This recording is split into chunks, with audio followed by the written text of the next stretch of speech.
Welcome to the IVM Podcast Network. Hi, this is Amit Doshi, and I wanted to thank each and every one of our listeners. It's been 2 years since I founded IVM, and it's been an amazing 2 years. We wanted to learn a little bit more about who is listening to our shows, and so we put together a short survey. The survey is anonymous, and we aren't going to be collecting any personal information. I would really appreciate it if you could take a couple of minutes out of your day and go to ivmpodcast.com/survey and fill it out. Thanks, and please keep listening. Hey, welcome to Geek Fruit Retcon, where we travel back in time to a previous episode from our inglorious history on the Geek Fruit podcast. Happy listening, you nerds.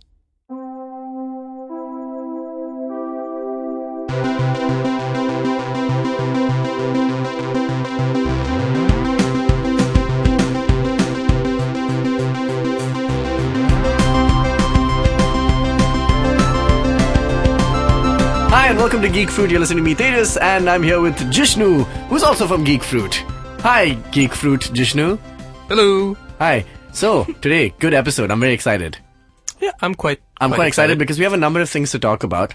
And this one's going to be completely dedicated to video games and how that their IPs have kind of made it across different media, and mostly to movies, of which we've seen, we will be seeing like 3 altogether this year. Mm-hmm. One is Angry Birds, which we've seen, Warcraft, which we just saw, and later on in the year is going to be Ubisoft's Assassin's Creed with Michael Fassbender. So I'll admit though, I have not seen Angry Birds. I've seen Warcraft, and that is all. Cool. So we're going to be that's fine. That's fine. One of the two. Trust me, Angry Birds was a bit of a miss. I mean, people can stop listening to the episode right now because they just heard, oh, Angry Birds. Okay, I don't need to hear anymore. But we're going to be discussing a little bit of it in detail.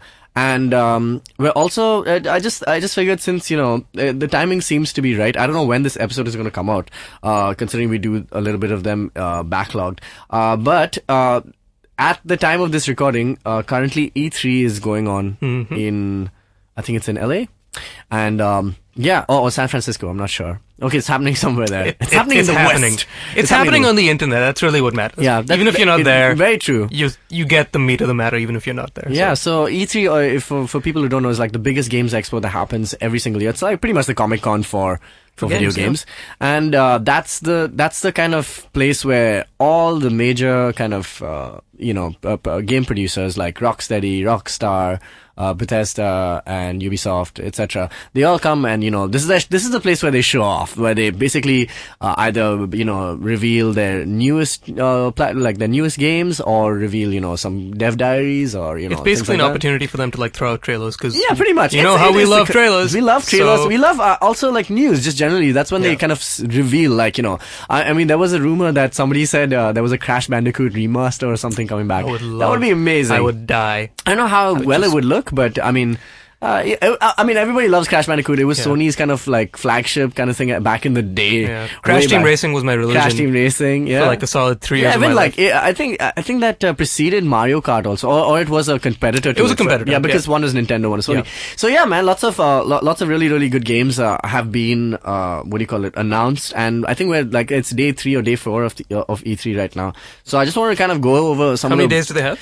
I think it's about a week. Yeah, 5 days, something like that. Yeah. Because it's so much more than, there's so many game developers, and there's so many different platforms. There's, the iPad even, there's, VR now, which is so big in this time's E3 particularly. So yeah, I think, some of the most exciting, should I just go through some of the exciting stuff? Let's run through it. Yeah? Did you see the, Star Wars VR trailer? I did see that. Battlefront 2? I saw the, Battlefront 2, it was like more of a developer diary that they put out. It was less of a, and I mean, most people's complaints at E3 is that, concept art, they keep showing conceptual work and never any real trailer or any in-game footage.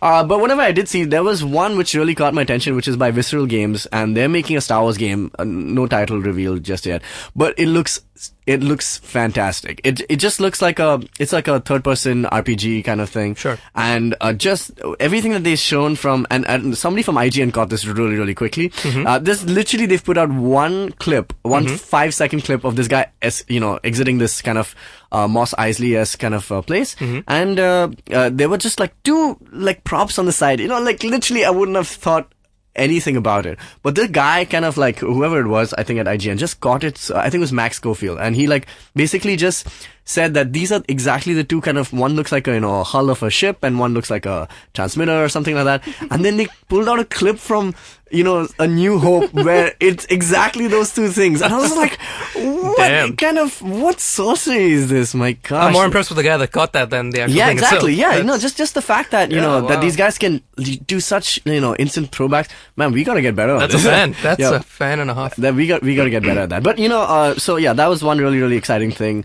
Apart from that, there's a new Battlefield out, Battlefield 1, which is again now back to the, they're going this throwback again, World War set kind of thing. And that's the only one that had kind of some in-game footage.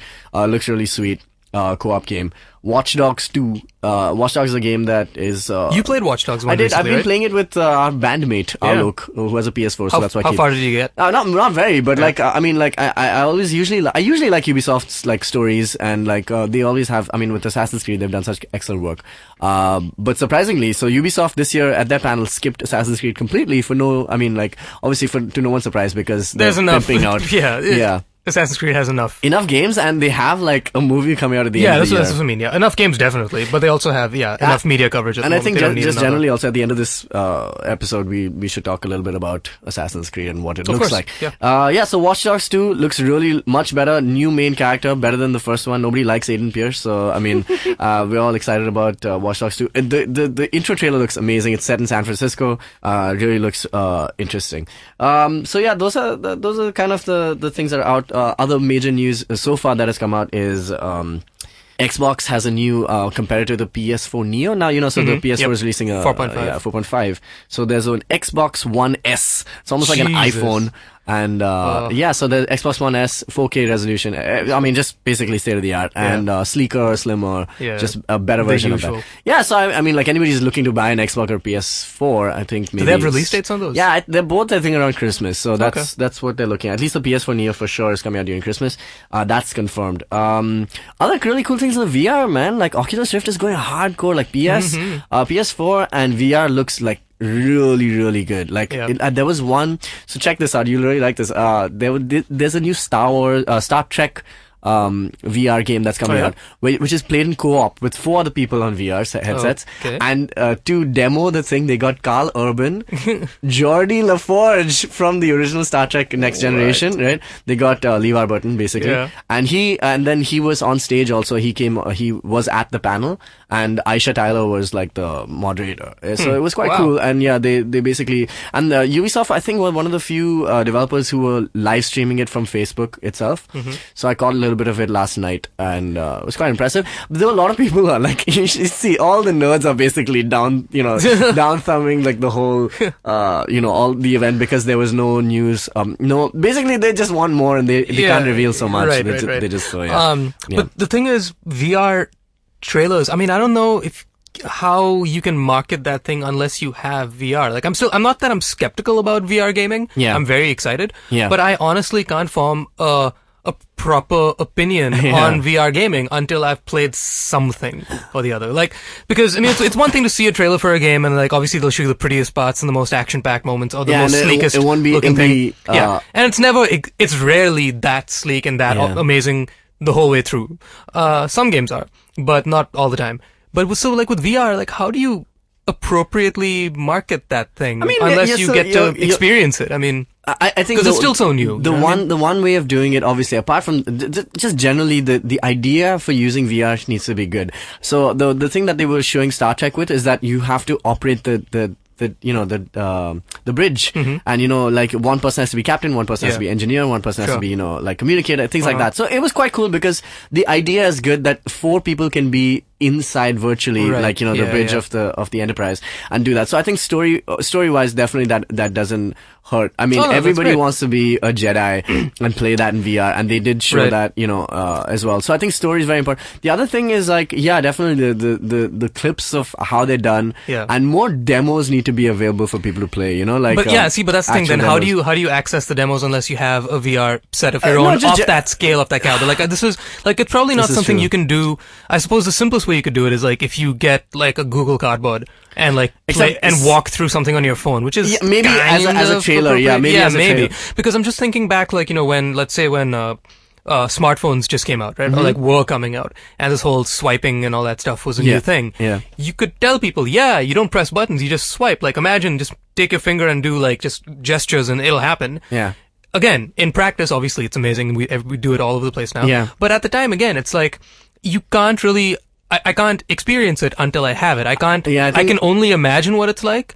Whereas with a trailer for a two-dimensional game or a two-dimensional movie, it's exactly what you will see. I mean, like this is literally the thing. The other thing is that I feel like also, the problem that kind of is there, and I think, I guess for India also, is that, when they used to sell games like physically, and obviously there are few stores that still do that, and you can still go to a Landmark, maybe if there's any around, or Hamleys or whatever, and still try, and still look at the physical object of the game. For phones, obviously it's a tangible product, so it is there. But now with Steam and, PSN and stuff like that, people can literally download games, or just buy them from Amazon or eBay or whatever it is, and it comes to your doorstep. Yeah. So physically there's no place for you to actually try out to demo the game, with the VR. Maybe that'll bring back, physical stores, like I don't know. Hopefully, maybe something or the other. I don't know if it's strong enough by itself. Yeah. I mean, I think maybe PSN and the Xbox, the server, like the online Xbox Online, will be able to kind of just basically make a playable demo,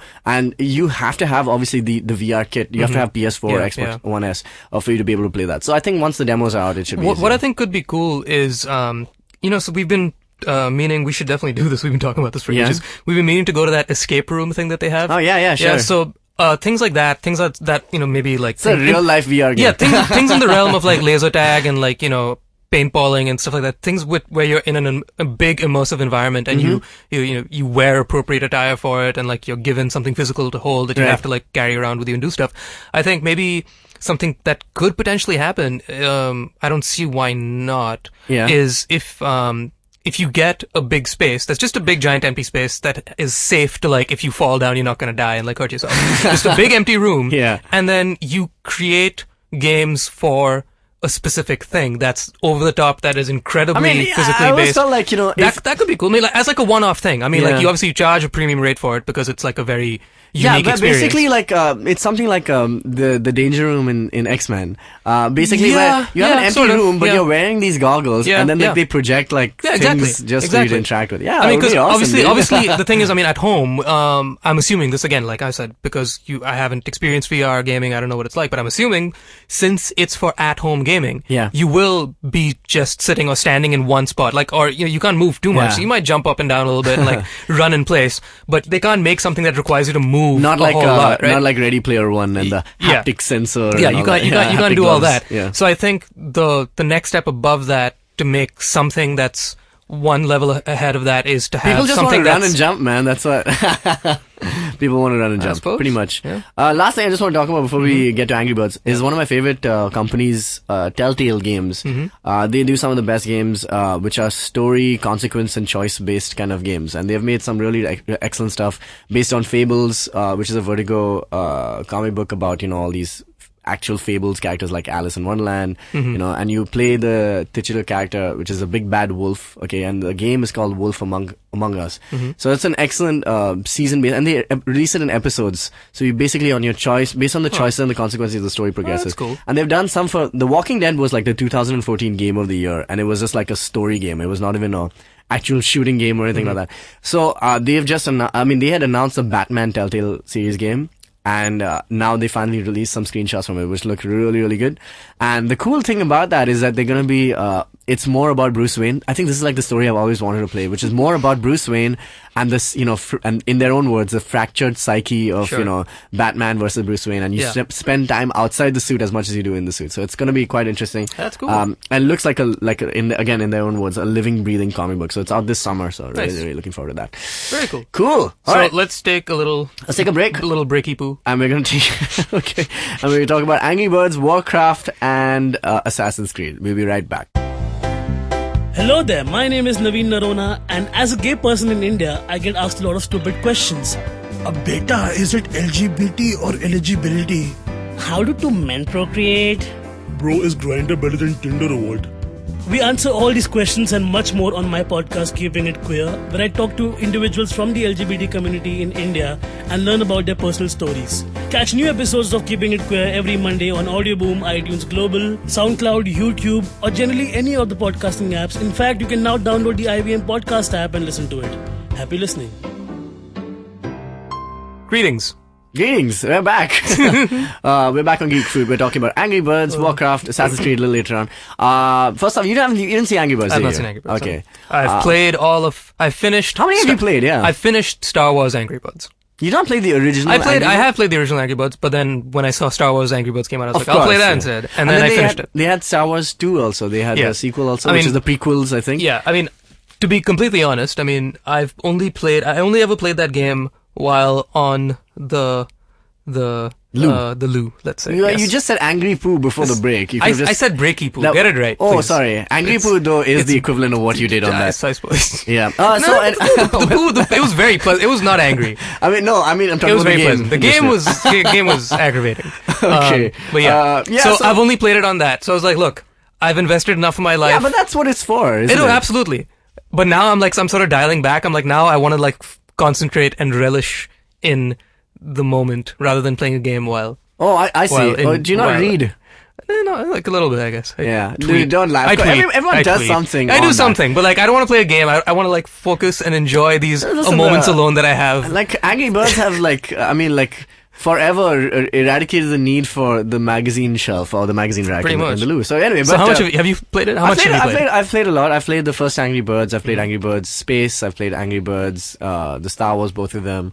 And I've always been very, very impressed with Rovio because this idea. If you read the entire story of this, I like reading the story of these apps which have gone viral. There was one about this guy Dong Nguyen. I can't remember how to spell. His name is Dong. No. So the guy who basically created the Flappy Bird game, and Vietnamese, and how he pulled it off the store. The story is amazing, and it was Rolling Stone.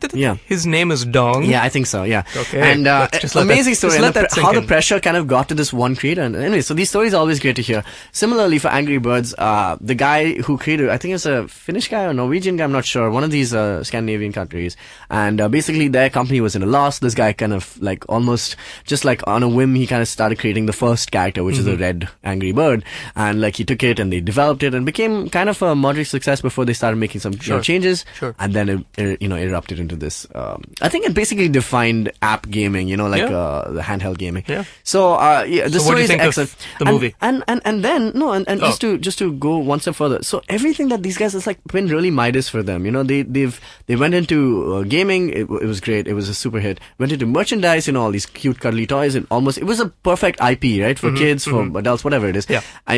Simple game. Yeah. Merchandise also went through the roof. They've made actual physical Angry Bird games, which you can play like a board game almost, that you can swing, slingshot games.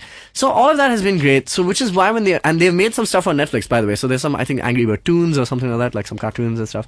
I don't know how that did particularly, but whatever. They branched out, and they branched out with this IP so much that it was almost inevitable that they'd make a movie. And when they announced the movie, the cast also was so good. It was Jason Sudeikis. It was Josh Gad. Rashida Jones, Maya Rudolph, sorry. Basically a really, really great cast.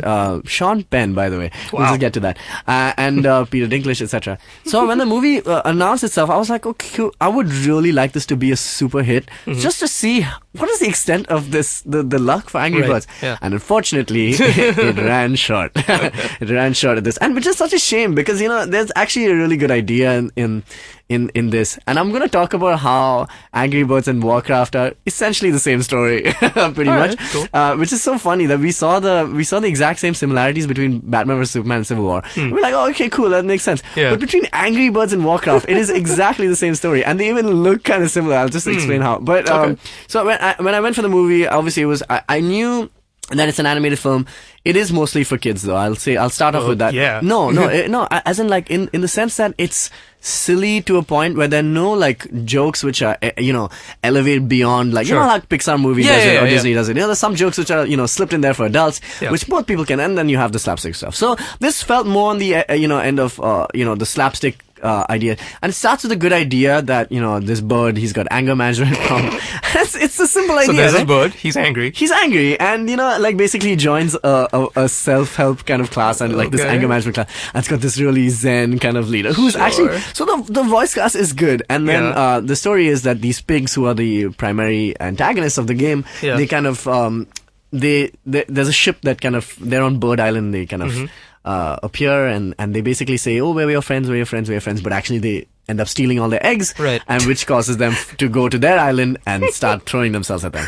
So, so to reach that point, it kind of takes a while, and the movie has its really, really funny moments. There are a few good jokes here and there, and I feel like there's a good idea, but it's squandered pretty much because they didn't go beyond what, the element of the movie, like the element of why people come back to this game, is that it's a simple game about birds being thrown. But I was like, you have to dig a little deeper than that for you to find the core to why people are attracted to this franchise in the first place. I suppose, yeah. And so it's about these pigs stealing eggs and stuff. And this is why I keep coming back to the Lego movie as such a great example of transcending the genre, and this is, when I saw the trailer when you saw the trailer for the Lego movie, we honestly thought it was just going to be like a stupid, funny movie, and that's it, and the trailer, the song is, everything is awesome. So there's really nothing I expected when I went to it, but when I saw that movie, and how they transcended the whole idea of how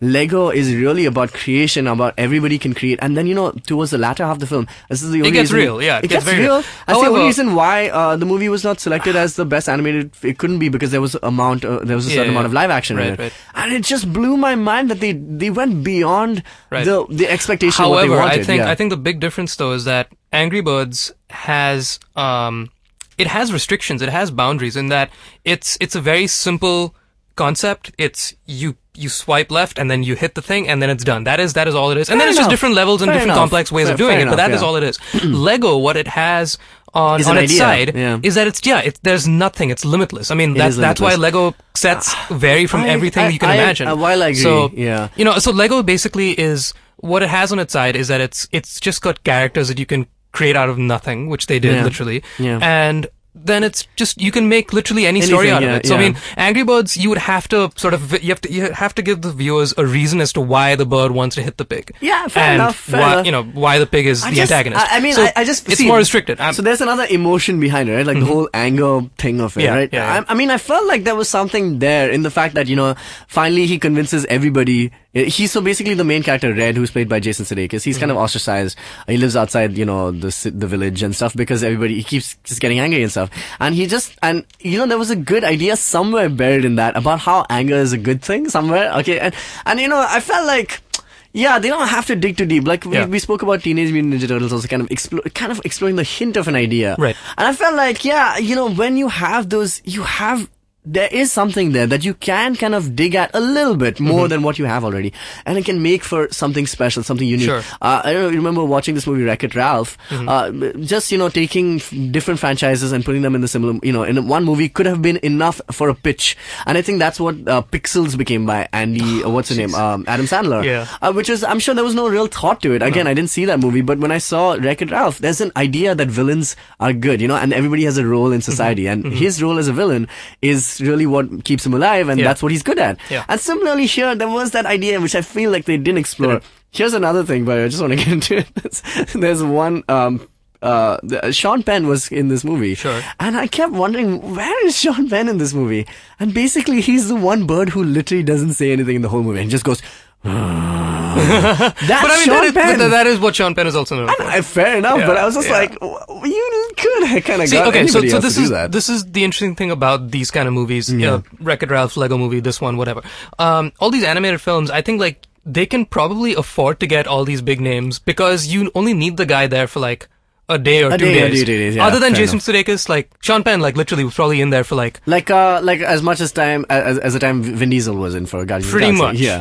Pretty much. And so I think that's you would think that, oh my god, this budget is huge because they are able to afford all these A-list celebrities. Yeah, the budget is huge, obviously, but still, all the money is actually going into making it look gorgeous. They're not putting enough money into the writing of it, and they're just hoping that it'll sell based on the names that are behind it. Yeah, and that's about it. It's a kids movie. Yeah, so I feel like, while I haven't seen it, I feel like the one thing that I got when I saw the trailer was, I mean, I would have been amazed if it actually had some grit to it and had an amazing twist that was going to blow my mind like a movie did. A movie, yeah. Right? But I think they were pretty clear about like their intent. This is a silly little game. This is a stupid little movie. We're not hiding anything. That's at least the vibe I got. Now, obviously, if I'd seen it, maybe I'd be more educated you're about absolutely it. right. I mean, there are a handful of funny moments. I feel, and the other thing was like the pop culture references in this movie were so gratuitous. I mean, like they were just so many random ones, like, and there was no thought put into it. Like in the end, I remember this one thing. There's like a moment where they've entered the pig's castle, and the main character, he kind of opens the door, and he just sees like these two twin pigs who are basically the twin girls from The Shining, and they're standing there, and he's like, "Oh, that's weird." And he just closed the door. And it just felt like, "Hey, what can we do which is silly here and funny here?" So that was my point. That there was no real there was no thought when it comes to the pop culture references that you usually would put in these movies. I suppose that might be the extent to which they tried to please the parents. And tried to please, we thought about this beyond just kids, because the kids obviously wouldn't have a clue what the hell that was. Yeah. So that's for like exactly, and people our age and older. And there were a few kind of nods to the game. Obviously the slingshot thing is there. But he's like, if you can, right at the beginning of the game, is like, oh, if you can rate me from 1 to 3 stars, how my work was. It's just like a few moments like that, which I felt like, oh, okay, cool. It's a little throwback to the game. Self-aware. So I think that was it. And Bill Hader was there in this, and he's excellent. He plays the main king, and of the pigs. It's just like a silly movie, though. Yeah, I mean, about this invasion and how they kind of get their eggs back. Peter Dinklage plays by far, like, there's one scene in the movie which is the funniest, which is they keep talking about the mighty eagle. Okay, who's this character who's like this aloof character who's not made a visit to them, and he's like this. He's got a statue and everything, and he's like, he resides by the Lake of Truth. And they keep talking about the Lake of Truth, and so finally when this invasion happens, they go and visit him to try and they can't find him, and so these two companions. Spoiler alert, please. Spoiler alert, yeah. Spoiler. So they go and visit him, and they find out about the Lake of Truth. And they go and they go and take a swim in this Lake of Truth, and they're like, "Hey, stop! Get out of this place!" And they, swimming, and then suddenly they hear this noise, and then from a gigantic cave above the Lake of Truth, the mighty eagle comes, and he goes, and I swear, right after that, he goes and takes a gigantic piss into the Lake of Truth for like 30 seconds. It's just like the sound of him like peeing into this lake, which is just so funny. When I saw it, it was hilarious. And I just thought, wait, so does he say anything, or did Peter Dinklage just like piss in front of a mic? Basically, Peter Dinklage's character is just like this 80s throwback. Like, he basically loves everything from the 80s, and he plays all these like 80s music to pump himself up. But he's just one of those goofy, characters who you think is something but is not, like a hero who's not. There's a failed hero. Anyway, so there are some really, really funny moments in this film. At the same time, it was just not even close to being good enough to being the savior for all of the losses. Yeah, fair enough. So in a nutshell, how did you like it? I often get wary of the amount of movies that we have to so-called quote unquote leave your brains at home and go and visit. Yeah. If you have absolutely nothing to do, this is a TV movie. I mean, like, you have nothing to do. But there's so much content I feel out there, that you can literally skip this and you have not lost anything in your life. You can just miss this. I won't say that you have to watch everything, but if it wasn't, in fact, sometimes I feel like if it's in theaters, go watch it, because you're never going to watch it when you're at home. You're never going to watch it on Netflix. Like, there's too many other options out there for you to. Yeah, fair enough. So if it's in theaters, go watch it. But I mean, it's gone. It's way past gone. So too bad. Okay, right. Let's move to Warcraft. This is a movie that I was genuinely very excited about, because I'm actually invested in this. I have not played the original, but I've played 2 and 3. Yeah. And I've seen a lot of people play World of Warcraft. Which one? The original, and then, the one as which it expanded. 2007, I guess. Maybe even before that. Yeah. But like, my brother actually played it for a little bit, and I could see his soul being sucked in. Yeah. And I was a kid when it came out, so I didn't have any money to do it myself. We didn't have a strong enough internet connection for me to play that game. He was off in the States at the time when he was playing. One of our favorite celebrity nerds, Felicia Day, is absolutely hooked to this game. Right. Yeah. So I'm very much aware of what's happening in World of Warcraft, but I've never played it myself, and I'm fine with that, because I don't need another online game to get sucked into. Just one game on my iPad alone ruins my life. Yeah, it's true. But no, so I genuinely enjoyed this. I thought I'm not at all surprised that it's got 20-something% on Rotten Tomatoes. I'm not surprised either. Just horrendous reviews. Because, again, this movie, I think, was made for a very, very specific audience. The gags that were in there and all the references Yeah. were amazing to see. Okay. I think they were done really well. A lot of the references were handled really nicely. So and you're I gonna really, have to help me out with that. yeah, and I 'Cause- appreciated so much of it. Yeah. But I knew that nobody else would get this. Totally true. I saw this yesterday. So I saw this maybe 4 days after it came out. Yeah. Right?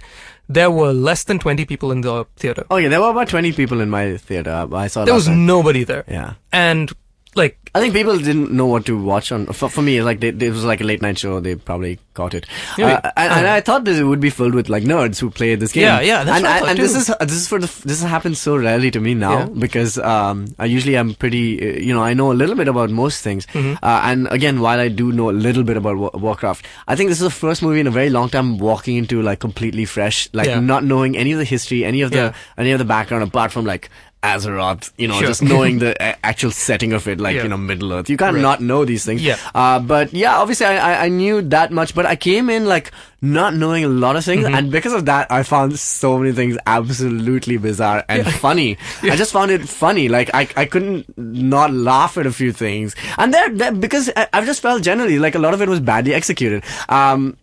Again, so I didn't hate this movie because I am a nerd ultimately, and to watch orcs and humans kind of rough it out is always you cool. have to admit, this was beautiful. It was gorgeous. yeah, and which is why I feel absolutely gorgeous. You know what let this movie down? All the humans did. All the humans let this movie down rather than the orcs, and that orc story true, was yeah. far more compelling. Yeah, fair enough. Than this, and the human story, the whole thing with Medivh was a little convoluted because the thing is like they made up the new characters of Garona. Is that her name? Garona, Garona. Paula Patton's character. Yeah, they made up Garona, and then so why don't you kid. just briefly synopsis this film and Right, also give us what is taken from the actual game and what isn't? So our producers in the rooms, please correct me if I'm wrong, because like I said, I've only played 2 and 3, so I'm So this sort of is going based back. on orcs and humans. Yeah. It's based on the very first one. Yeah. So actually, what I was personally most invested in was seeing how they were going to set up the next movie, because that's where I will genuinely be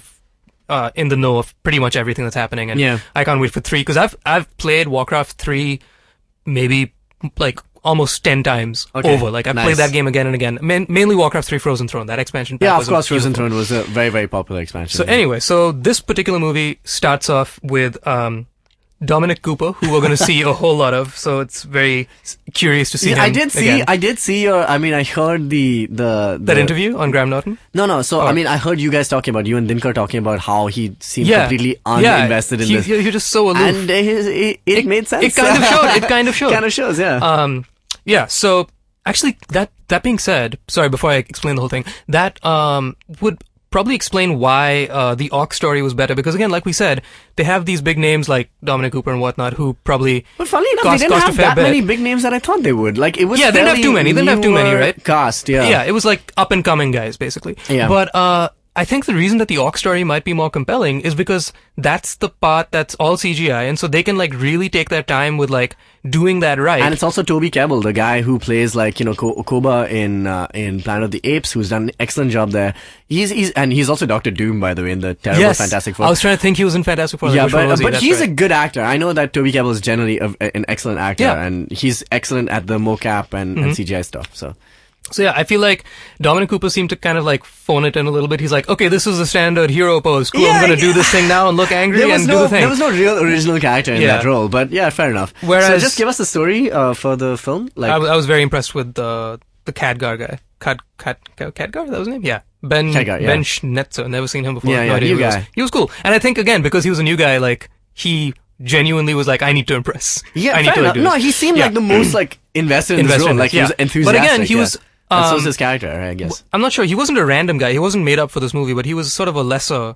He was a lesser character, I think. He's just like another mage, another mage. Yeah, he was just another mage who clearly had a lot more... He seems to be like an exiled mage from his community. So basically, so Azeroth, the land of the humans, basically has a whole bunch of different territories to it. And so this guy, Khadgar, he was raised with the Kirin Tor, who's all the mages and whatnot. And then he did it for a little bit, and then he bailed, And so he had all the knowledge, but was sort of going rogue with the whole thing. He's pretty skilled in the movie. Yeah. Basically made him sort of the mercenary, the Han Solo, the gunslinging kind of guy who sort of just comes in out of nowhere. Okay. In that. Vaguely in that sense. He played that role, and that's what I mean. So, basically, the entire Warcraft lore throughout all the games is always been based around that door. The portal door the gate, yes. Because there's always some permutation of some sort of portal that like links two worlds, like the demon world of some sort. Yeah. At the moment, orcs. Later on, you'll see night elves, and then you'll see the undead, and you'll see all these people. Basically, every movie's gonna have some sort of game, some sort of door or a portal. The gate, that people come through. So, as the movie begins, it's the orcs from their homeland, and things are going tits up over there, and they need to leave, and so they're being led by this guy Gul'dan, who's kind of sketchy, but at least he's really powerful. So like, okay, we'll put all our trust in you, and so he has to suck out the soul from living things in order to power up the door. The gate, so they do that. They come through. The fact that what's his name, Durotan's wife, goes into labor mid portal is like it's almost like that was a bit bizarre. I was like, well, you should have a sign like pregnant women should not travel through the door. Like it's like really? Flying, I guess. I suppose. But also maybe the stress of passing through that is what causes her to get into labor. Yeah, pretty much. And also since they are escaping their land, they have nowhere else to go. They have to kind of go there. Yeah. So anyway, so they go through the door, and Durotan is sort of our hero of the orcs, basically. Yeah. And he's the sensible one who realizes, especially when his kid is born, the really interesting thing, which I feel like, I mean, you tell me if I'm wrong, I feel like this moment was not handled as well as it could have been, because when they go through the door, the kid is born. Yeah. And the kid is really weak, probably because it was like a traumatic birth. Yeah. And so he has to, Gul'dan sucks the life out of the deer and like makes him green. Yeah. And I think the whole faction of orcs, the different races amongst the orcs. Yeah, there are different colors. Yeah, like, they all I feel like that was not made as clear as it could have been. Like, I was aware of the fact that, like, if you're green, you're one guy. If you're brownish red, you're a different clan. Yeah. So, but his wife is also not like green. This is a weird way of putting this, but So their son is kind of like. So the son is sort of tainted. He's tainted in that way, which I believe is going to create the next story. It'll come back and haunt him in that way. But yeah, so. Basically, the orcs come by, the kid is born, Durotan's like, okay, I need to think about the future, and I'm not so happy with this Gul'dan guy. And so, Gul'dan is all about trying to sap the souls out of humans and he just says that Gul'dan, wherever he uses his magic, things die. Yeah, and basically. I can't raise a clan there, pretty much. So that's why he... and what's happening is they've come to Azeroth to kind of claim some form of some territory. Just life. Which is territory, He basically needs fodder for his magical door so that he can bring the rest of the horde with him. Yep. And then obviously the humans are like, what? No, don't do that. That's horrible. So we're gonna fight you. And that's where this whole, Garona woman comes in to sort of play intermediary. Where does she come from? She's just a prisoner, is it? Like she's just a prisoner because she's a half breed. Okay, cool. And so she's sort of the outcast. Yeah. I mean, the story is pretty much like it's like reverse Avatar, like. I suppose, yeah, that, pretty much. Instead of humans kind of coming in. And so, like, that whole romance between her and Dominic Cooper was like just cringe. Not Dominic Cooper. No, not Dominic Cooper. Sorry, with what's his name? His name is Lothar. Lothar. With Lothar. Yeah, that was just that guy, bizarre. This is what I felt like. That's why I felt like a lot of bad pacing. Because so Lothar. Spoiler alert. Lothar's son dies, and I thought that was bold. That was a great move. I was very impressed with that. I was like, they took the risk of doing that. And I keep talking about how I feel like some element of the game needs to create itself in the universe, in the universe of your movie. Like, for example, Lego being, about, building, etc. Edge of Tomorrow, the whole thing about respawning, felt very game-like. I don't know if you remember. Of course. I love that movie. So I felt like this was a really smart move because and I don't know if this is a thing in the game. Sure. But basically, this is when Medivh kind of casts that lightning shield. He can't reach his son. I always thought is that something that's probably part of the game or something where if your soldiers are trapped if you're being protected, then you can't exit it either ways. And so I felt like that was a really cool way of putting it. That definitely was cool. Because he couldn't save his son. They had a lot of moments that I thought that's what I mean. Like, it was for a very specific audience. So like knows the little intricacies of how you play the game and all things like that. Yeah. But coming to the bad pacing part of it is that the moment his son dies and Garona kind of comes to like he's grieving for his son, and she kind of starts making out with him. Yeah, and then this suddenly like a weird like fade. See, the thing is, crossfade, Warcraft, the story, the lore of Warcraft has never been about love and like romance and whatnot. It's just been about death and life. It's about death and killing, and it's about like territory and like pride and ego and all this whatnot. So I feel like this shoehorning in, like, let's make a new character so we can have somebody that falls in love with somebody else. The thing is, Lothar is very important to the human story. He's going to come back and he's going to be the king, and he's going to be like he's the king at the end of the movie. Yeah, he's the king at the end of the movie. And so he's going to play an integral role in the sequel to come. And that's great because he is very, very important in the game. Yeah. But now there's this random woman that he's like, I was like, what? We don't need that. I mean, the story of the game, is good, but I mean, I guess they'd have to follow like cinematic tropes to keep it interesting. I don't know. That's what we don't need that anymore. Anywho, we'll take a short break. We'll take a short break. We'll come back, talk a little bit more about, want to talk a little bit about Duncan Jones and his condition while actually making this film could have actually led to why it didn't come out the same way it did. Yeah, sure. We'll be right back. Breaky poo. Hello listeners, my name is Munaf Kapadia. And I am Nabil Merchant. We are the co-hosts of the show My Neighbor Zuckerberg. On this show, we invite ordinary people who have extraordinary stories to share. Tales of creativity, persistence and struggle. We call them entrepreneurs. Tune in every Monday to listen to their journeys. We are available on iTunes, Audio Boom and the IVM podcast app. Cool, we're back on Geek Fruit. We're talking about Warcraft, Angry Birds, Assassin's Creed a little bit. We were talking about Warcraft before we cut for a break. And I just want to talk about Duncan Jones. So the director is obviously one of our favorite directors generally in science fiction. He's made one of the best science fiction movies, indie science fiction movies I saw in the last 10 years, which was called Moon. I remember you saw that, which had Sam Rockwell and Kevin Spacey in just an amazingly well thought out, well directed movie. And so when they announced him to be replacing Sam Raimi for Warcraft, I was quite excited because I thought, he'll add some kind of spin to it, some kind of different edge to the script. And in interviews that I've read, he actually did say that he did do that because the original script had it very, very cut and dry, orcs versus humans. And he just basically said, he's like, I'm so sick and tired of this. Yeah, orcs are bad, humans are good. Why does it have to be that way? Yeah.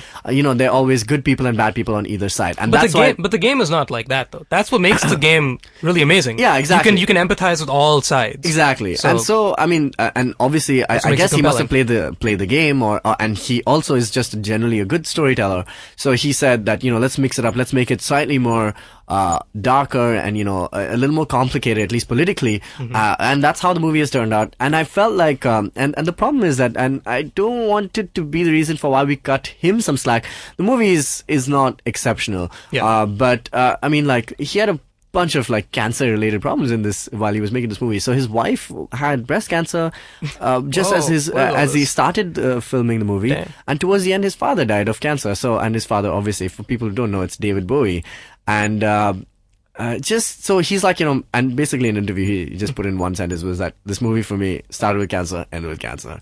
And I just felt like, oh my god, that's bad, that's terrible. Yeah. Like, what do you do then? I mean, like, I'm sure he must have been distracted or And this kind of a film is such a delicate thing to work with, because it's difficult because you have to meet so many randomly placed criteria that have nothing to do with each other. Like, you have to satisfy the gaming community that wants to see references, and they want to see Easter eggs like in every frame. They want to see the exact same thing. They want to see it done exactly the way they know it, because this is not the kind of thing that you want to take too much liberty with, because if you do, then you're walking a very, very fine line. That's true. Like, such a fine line. Like Shane Black and doing Iron Man 3 Mandarin. This is harder than adapting a book or harder than adapting a novel or a comic book or whatever, because like people have like immersed themselves in this world and they have manipulated things themselves while playing the game, and like this is how I know. They control their own story for exactly. They've made their own story.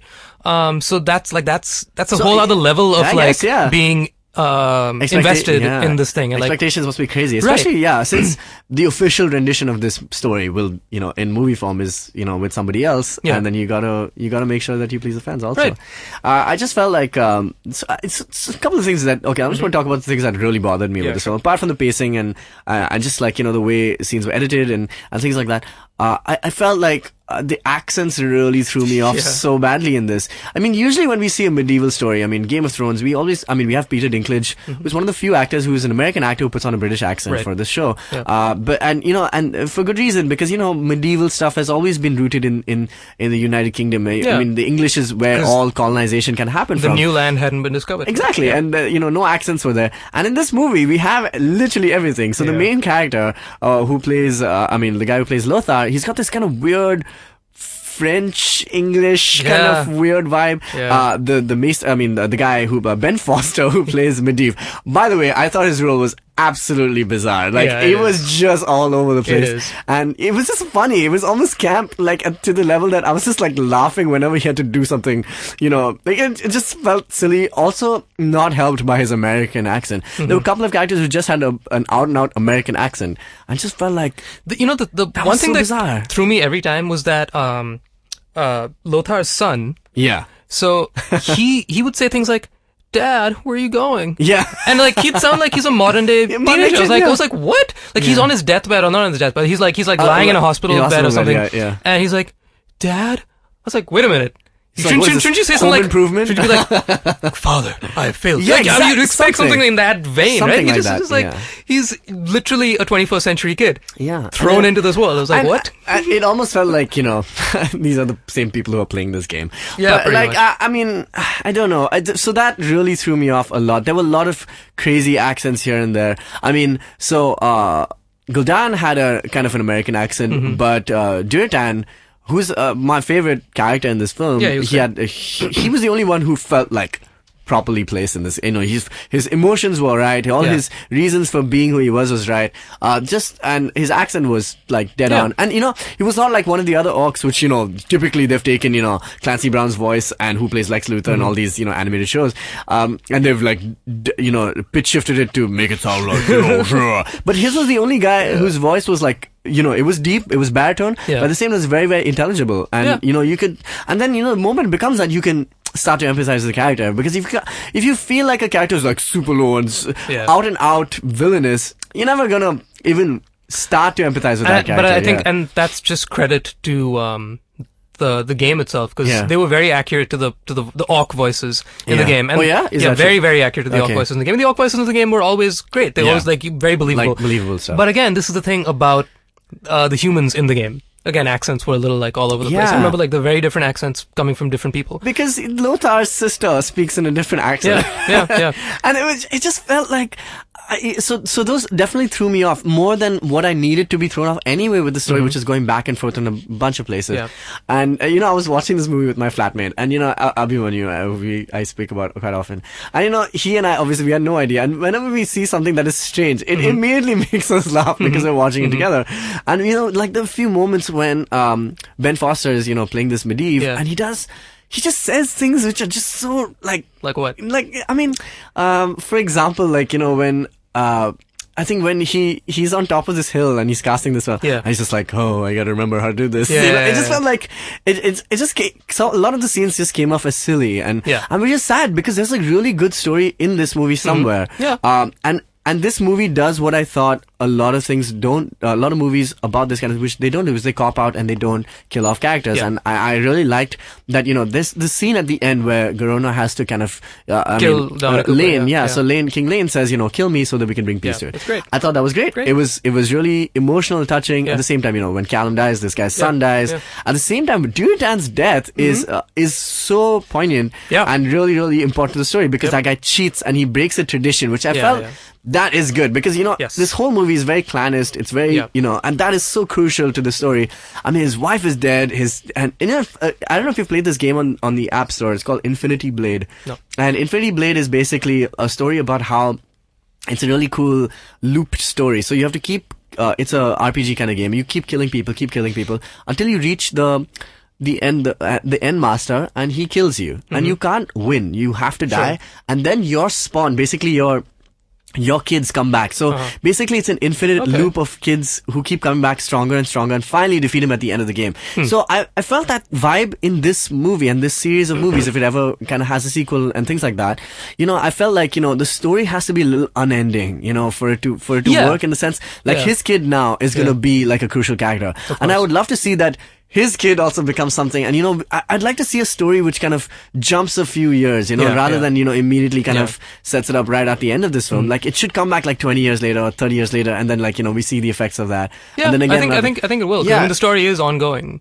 So it seems great, there's plenty of fodder for them to... and I just felt like it was darker than I thought it would be. Yeah. And it was good. I really enjoyed that. That Durithan's death really kind of... I was like, oh, wow, they killed off their principal character. I was just like, wow, that's insane. Because, that's a beat in the story. Like, okay, cool. Like, his kid now, Thrall... Yeah. Who, again, this was another weird thing. I'm not sure if because I haven't played the first game. Yeah.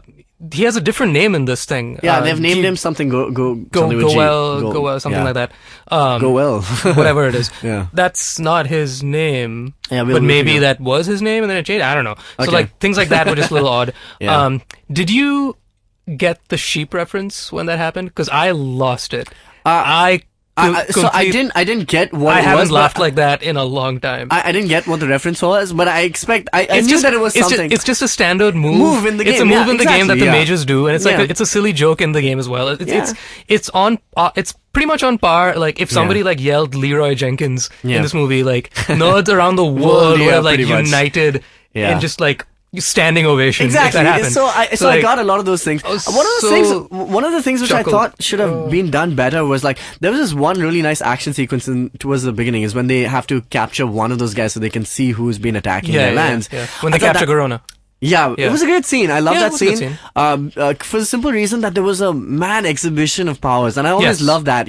Like it was this guy Khadgar doing this, his cool powers, his mage stuff, his magic stuff. At the same time, it was melee attacks, happening back and forth. So I thought that was really cool, and I wish that. And there were a few shots that kind of, are like the game, where they do these long aerial shots that kind of move. That was hilarious. Yeah, it was exactly like the game. Because it came out of nowhere. Yeah, and it was just all they had to establish was that things are dying because of the bell. That's all we need to know. They literally did a shot from the game, which is pretty much. The aerial I shot. think that was just one of those small references, which was all cool. It was all over the place. I liked it. This movie, I think, did a great job of fan service. Any other good references to the games that I missed? Obviously, the mage thing was the big thing for this one. So they really paid a lot of attention to detail regarding the craft of what the mages did, drawing stuff on the ground. Yeah, and that was cool. I didn't realize this. Yeah. The minute I saw them wielding the spells and having those blue things come out of their hands, cool. very really cool. That. The second I saw it, I was like, wow, that looks exactly like Iron Man's HUD. Pretty much. But then I was like, wait a minute, this was before Iron Man was a thing. And technically, Howard Stark is in this film. Right. So it was like, did Iron Man get his idea from these mages?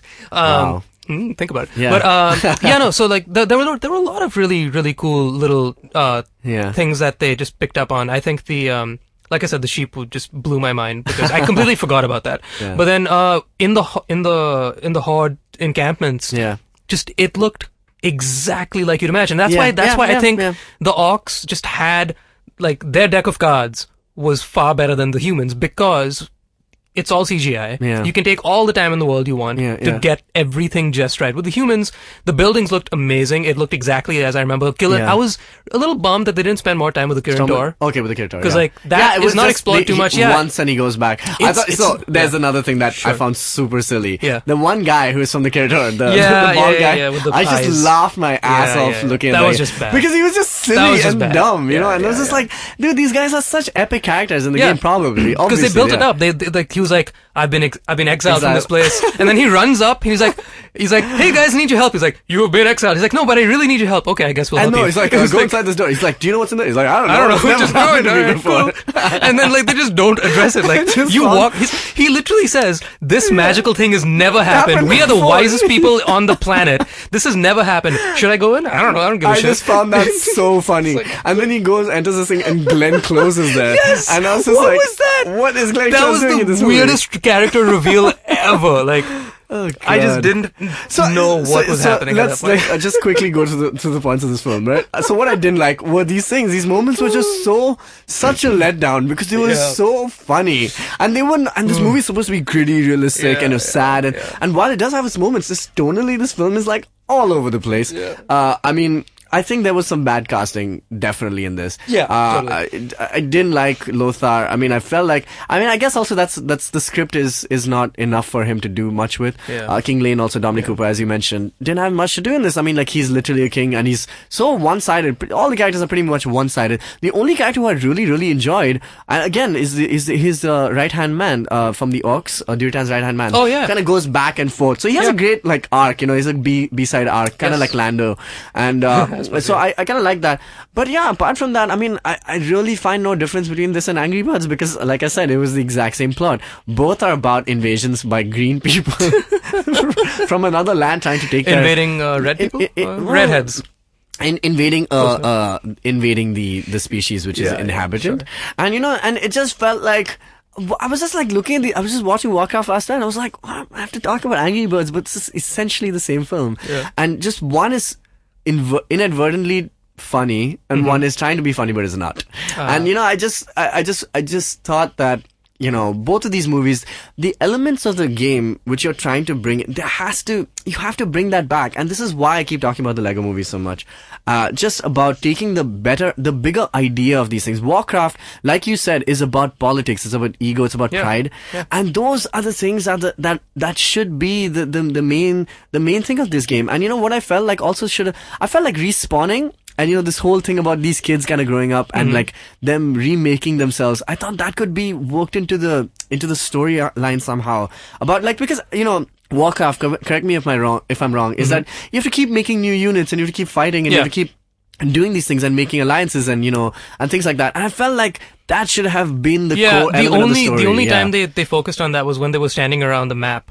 And we're like, we need 2 regions here, we need 3 regions there. And it was such a throwaway moment. Yeah, I was like, you could have a lot of fun with that. Yeah, exactly. I was like, you could literally play the game. They could be playing the game on that board. This movie takes itself too seriously in the sense that there's no fun element, like, there's no gaming element in this film. And I felt like that was what let it down mostly. I feel like the king could have really done a lot more, like sitting on his throne being like, I command you all to do that while you recruit more troops in the barracks and then you get me some more mages and you go and, montage sequence of this. You know which movie surprisingly did this better? Hercules, man, with The Rock in it. And it's a great movie, man. It's not bad at all. It was Brett Ratner film. It was like, I think it was like a 7 on 10. But just generally how they plan troops and how they train them, that movie did a better job than this did. And I think that's what lets this movie down mostly, is that, I mean, some bad acting, bad pacing of scenes, bad editing of scenes, not enough action, I feel, for a movie that is called Warcraft. True. And just a lot of things that let it down. This love story beat, lots of subplots which are unnecessary. So, I mean, in that sense, I really want to enjoy this film. I really wanted to go into it. And, looking at all these things, like, the movie begins with, like, this mage and, he's doing these weird things. At the same time, there's these orcs. At the same time, there's these humans. I was like, this is ultimately such a nerdy film. I love it already for the reasons that who I am. But, it didn't, I mean, like, I will love the movie despite everything, but at the same time, it just wasn't a good film.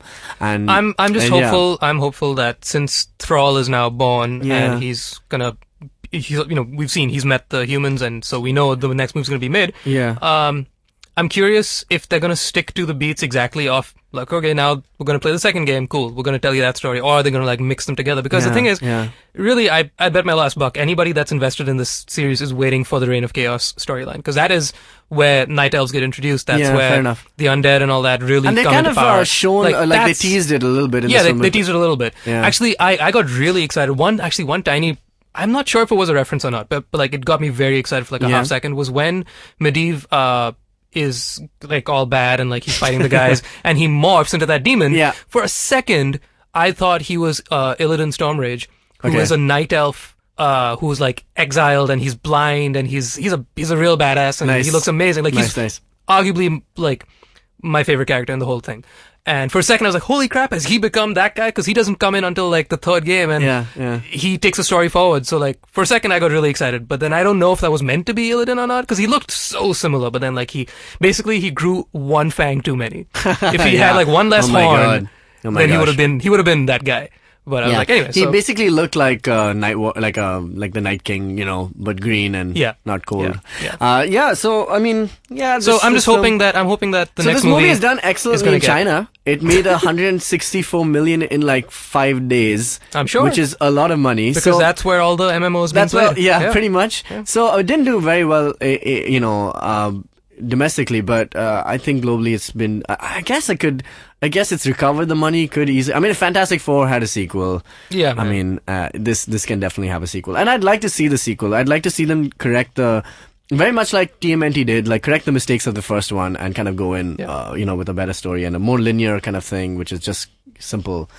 So yeah, man, that's Warcraft. So that's Warcraft. I enjoyed myself. I had a good time. I did have a good time. I will go and watch the next one, definitely. Yeah, same. I will as well. But I mean, it fell way short of what I guess it could have been. Yeah. Especially from a director like Duncan Jones. So let's take a break. Assassin's Creed remains to be seen. Let's the fate of that. Let's should we talk about Assassin's Creed? I mean, let's just wait. I mean, it's all speculation at this point. So I'll say one thing though, that I mean, it's kind of still going back to the first few games, which is the amount of Abstergo industries in it seems to be. And can I ruin something for you? A statistic that Ubisoft put out surprisingly about this movie. Yeah.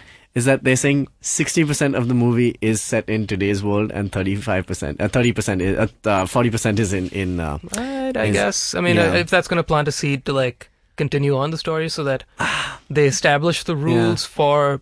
He's not Desmond Miles, right? He's not. No, that's it's a completely original story. Callum Lynch. I guess, yeah. So I suppose they're trying to. And it's set in the Spanish Inquisition. So I guess, and they've and because the games have kind of moved almost completely away from that, right? They've become less about Abstergo and this whole modern day spy thing and modern day assassin thing, and more about because that was nobody plays the game. Exactly, more people are invested in that. But I did like the science fiction element of it. It's cool. It's nice. It's a nice like.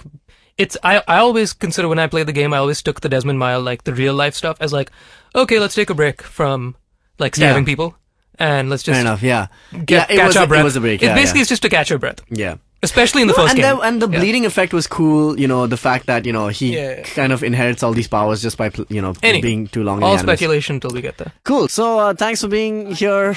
Geek Fruit HQ is where you can find us on Instagram, Snapchat, sometimes, and Twitter and Facebook. And if you want to write to us, you can write to us at contactgeekfruit@gmail.com. Send us all your hate mail about Finding Dory. I don't know why. And anything else? Anything else? Yeah, that's it. Hate mail about us? Yeah. No, not us. But anything else. And man, that's it. Just spread the word. That's all we can ask for. Okay, cool. See you guys. Bye. See you next week. Nerds. Hey, Jishnu from Geek Fruit. Hey, Tejas from Geek Fruit. Hey, man. So you're a musician. Hey, so you're a musician too. I know, and if you're a musician, the person who's listening to us two musicians and also Jishnu and Tejas from Geek Fruit, then you should listen to Made in India. If you're a fan of music also, then you should listen to it too. It's with May, independent music for you. Hey man, just help me out, man. I need some podcast, man. I haven't had a fix in a week. Just need some. Don't you worry about it. I got podcast galore for you, man. Just go to ivmpodcast.com. You can also find us on Facebook, Twitter, and Instagram. Thanks, man. I'm gonna check it out.